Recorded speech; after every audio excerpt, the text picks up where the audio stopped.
পাহাড় আর সমুদ্র ঘেরা সেই দ্বীপে গভীর রাতে আগুন জ্বালিয়ে বসেছিল চারজন। আশেপাশে শুধুই পাথরের স্তূপ, পরিত্যক্ত মন্দির আর বাতাসে ঘুরে বেড়ানো শুকনো পাতা। তারা এসেছিল অ্যাডভেঞ্চারের খোঁজে, কিন্তু কেউ জানতো না এই মন্দিরের এক সন্ন্যাসীর আত্মা বন্দী রয়েছে, যার অভিশাপ এখনো বাতাসে ঘুরে বেড়ায়। হঠাৎ আগুন নিভে গেল, চারদিক অন্ধকার, কারো গলা দিয়ে কথা বেরোচ্ছে না। হঠাৎ একা একা হাঁটতে থাকা একজন থমকে দাঁড়ালো। একটা পুরনো মূর্তির চোখ থেকে কিছু একটা ঝরছে, যেন রক্ত। সে চিৎকার করে উঠতেই দূর থেকে শোনা গেল ফিসফিস আওয়াজ। আমার ধ্যান ভেঙেছে যারা, তাদের নিঃশ্বাস থাকবে না আর। তাদের একজন মাটিতে পড়ে গেল, শরীর যেন টেনে নেওয়া হচ্ছে অদৃশ্য শক্তিতে।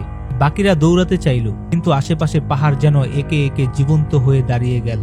চারদিকে কুয়াশা, আর তার ভেতর সেই সন্ন্যাসীর ছায়া, ত্রিশূল হাতে, আগুনে চোখ।